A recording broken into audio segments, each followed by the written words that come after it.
साथियों, भारत की आत्मा गांव में बसती है और गांव की आत्मा मजदूर, किसान और मेहनतकश परिवार में बसती है। गांव भारत की आत्मा है। महात्मा गांधी जी ने एक कथन केवल एक विचार नहीं है, बल्कि भारत की चेतना का उद्घोष है। इस भावना को आधार बनाकर माननीय प्रधानमंत्री आदरणीय नरेंद्र मोदी जी निरंतर कार्य कर रहे हैं। जहां विकास की धुरी गांव, किसान, मेहनतकश, श्रमिक और वहीं भारत का भविष्य है। मोदी सरकार मजदूर, किसान केवल बात करने वाली सरकार नहीं है, बल्कि उनकी मेहनत, उनके पसीने और उनको आत्मसम्मान की नीति का केंद्र बनाने वाली सरकार है। आज हम विकसित भारत, रोजगार और आजीविका गारंटी मिशन ग्रामीण वीवी जी राम जी अधिनियम जो कैबिनेट में पास हुआ है, जो समर्थन मिला है, मैं आदरणीय नरेंद्र मोदी जी, आदरणीय शिवराज जी, पूरी कैबिनेट को उत्तर प्रदेश सरकार की तरफ से बधाई देना चाहता हूं, जनता जनार्दन की तरफ से बधाई देना चाहता हूं कि एक महत्वपूर्ण अधिनियम एक केंद्र ने पास किया है।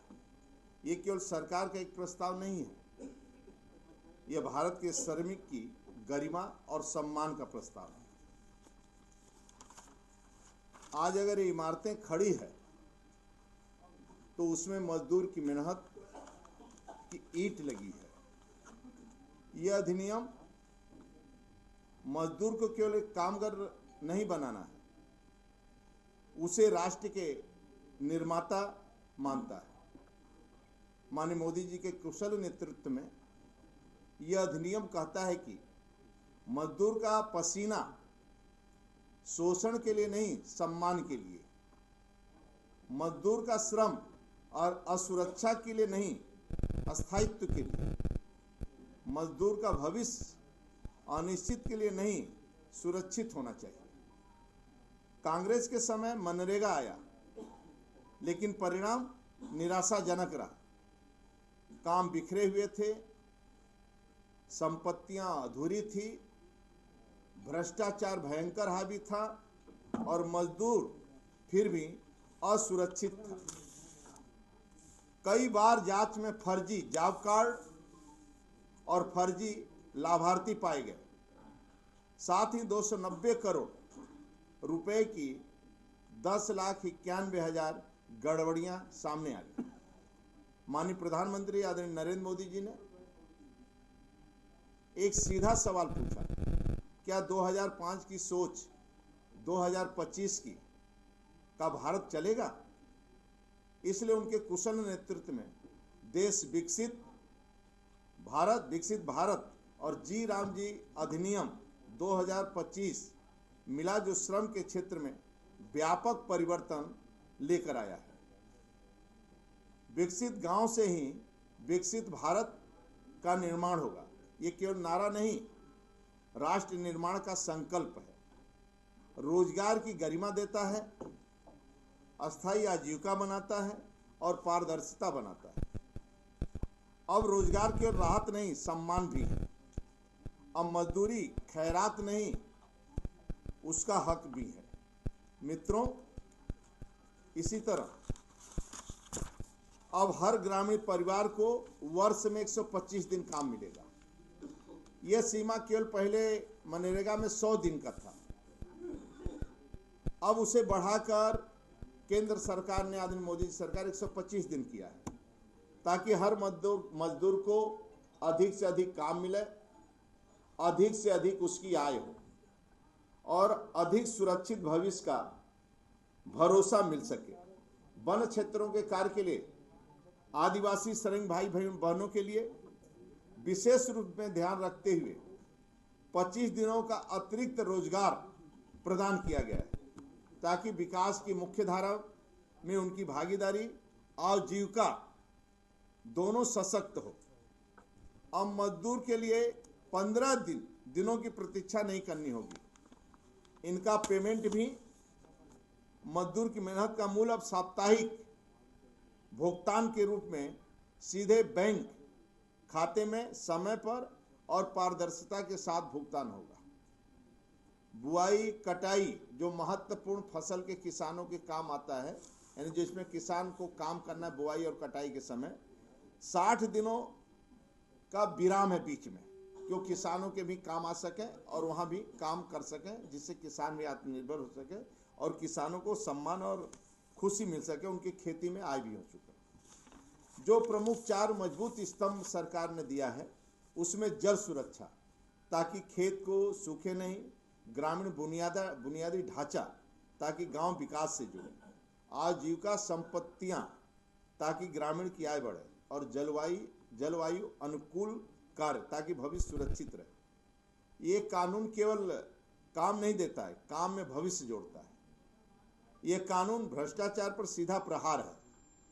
आज सब कुछ जीपीएस से जुड़ा हुआ है, मोबाइल से मॉनिटरिंग होगा, एआई से फर्जीवाड़े की पहचान होगी और रियल टाइम डैशबोर्ड पर सब जानकारी उपलब्ध रहेगी, जिससे फर्जी जॉब कार्ड, फर्जी मजदूरी नहीं और कोई फर्जी भुगतान भी न हो, इसकी भी पूरी मॉनिटरिंग होगी।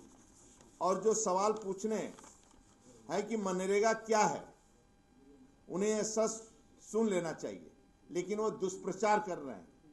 इस अधिनियम का प्रचार कर रही है और कांग्रेस के सरकार ने मनरेगा 2,13,220 करोड़ रुपए खर्च किए थे, जब हमारी एनडीए सरकार ने 8,53,810 रुपए खर्च किए। यानी हमने मजदूर को कभी छोड़ा नहीं, हमने मजदूर को आगे बढ़ाया। कांग्रेस और विपक्ष का इस कानून के नाम से भी पेट में दर्द हो रहा है और कांग्रेस आज योजनाओं का विरोध कर रही है, भ्रम फैला रही है, लोगों के बीच में जाकर उटपटांग की बयान देती है, लेकिन देश की जनता सच्चाई और भली भांति जानती है और कांग्रेस के समय क्या हुआ वो भी जानती है। खेल का पुरस्कार भी अपने नाम, यानी योजनाओं का सभी नाम एक खानदान के नाम पर, संस्थान अपने नाम, सड़कें अपने नाम और बिल्डिंगें अस्पताल अपने नाम और सरकार की जाने कितनी योजना अपने नाम।